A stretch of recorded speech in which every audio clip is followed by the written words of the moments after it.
मुसल्लह तंजीमें BLA, BLF, BRA, ये मुसल्लह तंजीमें पाकिस्तान को तोड़ने के लिए मुसल्लह जदोजहद पे यकीन करती हैं। जो आप अभी मुझसे सवाल पूछ रहे हैं ना, अगर आप वहाँ गए तो आपको गोली मारेंगे, and you will be a dead man. अगर मैं उनके हथे चढ़ूँ तो मुझे गोली मारेंगे। और यहाँ पे जितने इनके हमायती हैं, हमायतियों में से कोई उनके हाथ लग गया तो उसको भी गोली मारेंगे। अब ये उनकी कमिटेड पोजीशन है और इस पोजीशन का वो प्रैक्टिकली इजहार करते आ रहे हैं। लगभग 3 से 5 हज़ार बंदा मार चुके हैं। अब ये बंदे मरे तो हैं ना, किसी ने इनका कत्ल तो किया है ना, वो कातिल कौन है? बसा औकात जब उन दहशतगर्दों के साथ सिक्योरिटी फोर्सेस का इंटरेक्शन होता है तो उन दहशतगर्दों के भी तो लवाकिन होते हैं ना। अब हम ये तो नहीं कह सकते हैं उनकी माएँ भी नहीं हैं, बहनें भी नहीं है, या वो इमोशनल रिलेशंस उनके नहीं हैं, वो मौजूद हैं। और बहुत सारे लोग उनके लिए एहतजाज भी करते हैं। हम उनके एहतजाज को फिर भी तस्लीम करते हैं, लेकिन उन लवाकिन के जो जुड़े हुए लोग हैं उनकी दहशतगर्दी करने के हक़ को तस्लीम नहीं करते। ये दोनों मुख्तलिफ चीज़ें हैं। उनके साथ हम उसी शद्दो मत के साथ लड़ेंगे जिसकी जो गलतफहमी है वो दूर कर लें।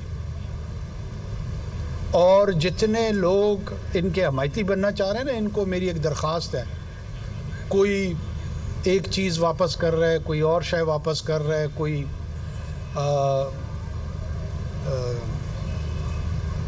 कॉलम्स लिख रहा है, लिखे, ज़रूर लिखे।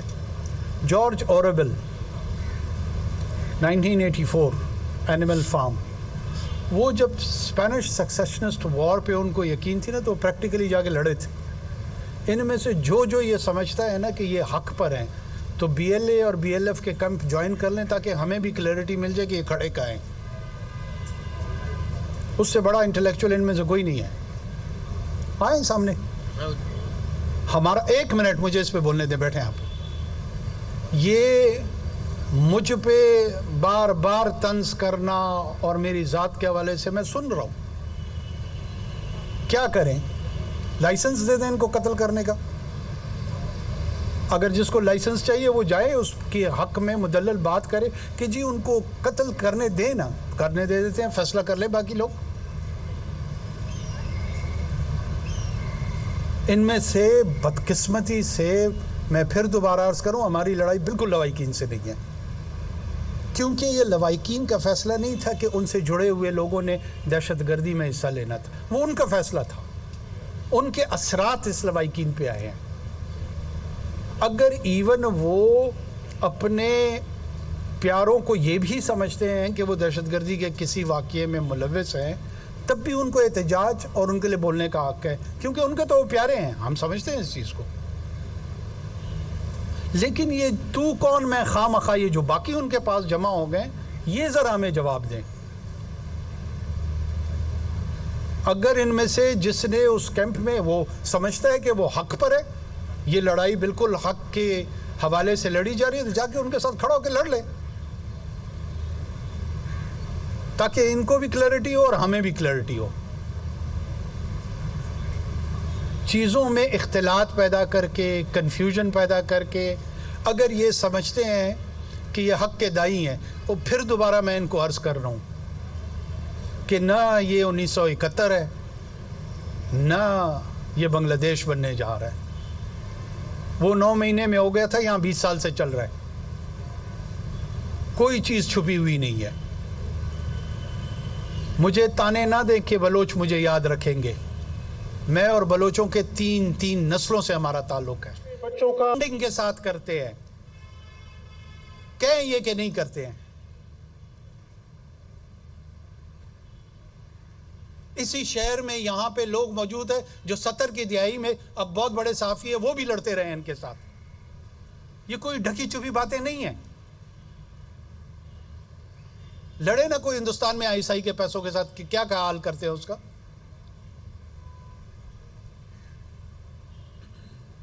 एक माहौल क्रिएट कर देना कि जनाब बलूचिस्तान से वज़ीर आज़म है और वो उनको नहीं सुन रहा और उसने डंडे मार दिए, इस तरह के वाटर कैनन फेंकने के वाक़यात 200 से ज़्यादा यूरोप में 2 साल के अंदर हुए हैं।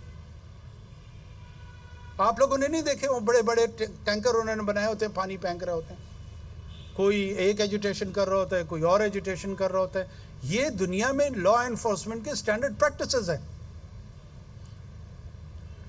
कहा हमने उनको कि जी हम उनसे बातचीत करने के लिए, हमसे मुराद हुकूमत उनसे बातचीत करने को तैयार है। देखे ना कि कौन से डिमांड्स दिए हैं। उनको दोहराना भी जो है ना, मुझे तकलीफ हो रही है कि मैं यहां पे दोहराऊं उनको। आप लोगों में से कभी किसी ने पूछा कि हमारे साथ बलूचिस्तान में जो मुसल्लह तंजीमें लोगों को कत्ल करती हैं, क्यों करती हैं? क्यों हमें नहीं पकड़ते गले से कि उनके कातलों को पकड़ो? 2 डंडे एहतजाज के गलत या ठीक वो लगे, उसका सवाल तो सारा पाकिस्तान मुझसे कर रहा है। जो 14 आदमी उधर कोस्टल हाईवे पे जल के, जिंदा जल के मर गए, किसी में हया नहीं आ रही कि मुझसे पूछे, मुझे गरेबान से पकड़े कि जनाब इन कातलों को क्यों नहीं पकड़ रहे हो? ये ह्यूमन राइट्स के चैंपियन ना बने। फिर दोबारा कर रहा हूं, जिसने बनना है आकर लड़ ले उनके साथ, ताकि हमें भी पता लग जाए।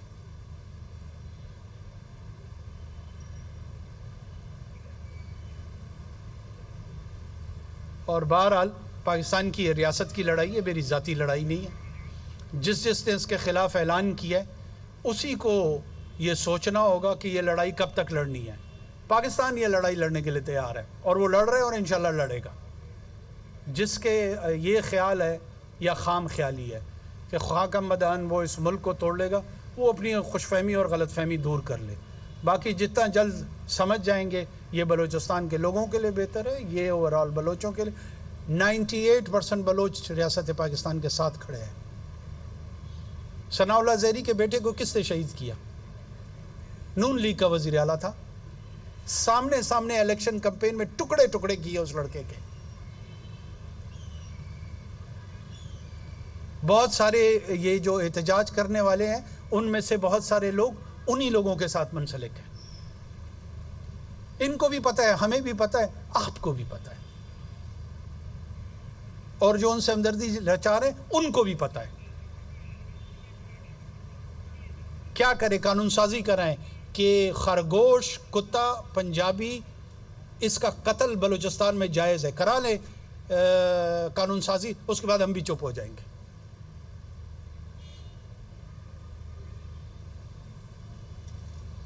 जिसको देखो अपने आप को बहुत बड़ा हमदर्द समझता है। आप क्यों पहले बात को समझते क्यों नहीं है? कॉन्टेक्सचुअलाइज क्यों? इन्वेस्टिगेटिव जर्नलिज्म मेरा काम है, ये मैं सबको कह रहा हूं, सिर्फ उसको पैसे से फर्द नहीं कह रहा हूं। ये कबीला है, मैं उस कबीले से मुखातिब हूं इस वक्त।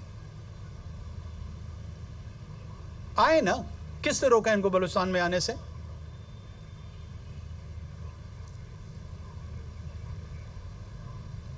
पंजगूर कैंप पे ऑर्गेनाइज हमले हो रहे हैं, नोशकी कैंप में हो रहे हैं, टीचरों को कत्ल कर रहे हैं, लॉयर्स को कत्ल कर रहे हैं।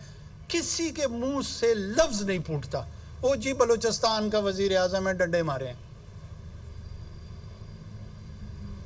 2 डंडों से आपको इतनी तकलीफ ही नहीं होना चाहिए था। ये जो 4000 आदमी कत्ल हुए हैं, इस पे लबकुशाई बनती है नहीं बनती है? मुझे तो पूरे पाकिस्तान से गिला है जिसको अभी तक बात ही नहीं समझ आ रही। मेरा उन लवाइकिन से फिर कह रहा हूं, नहीं है झगड़ा। मुझे ये जाली हमदर्द, झूठे हमदर्द, इनसे मेरा मसला है।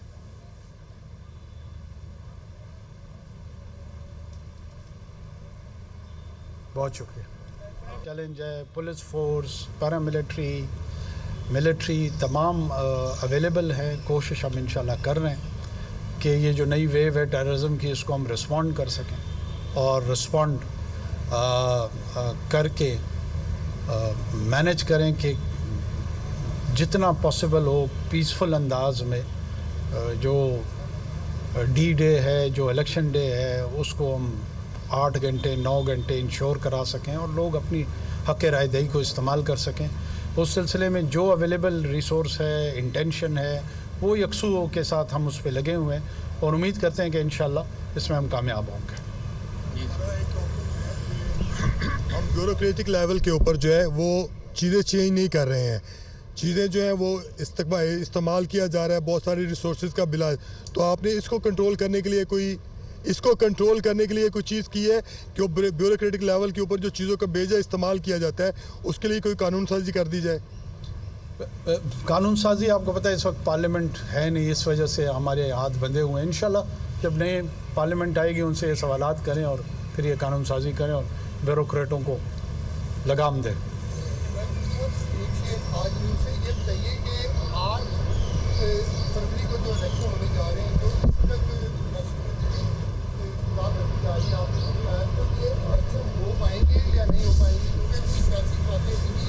कि शायद इंतखाबात ना हो सके।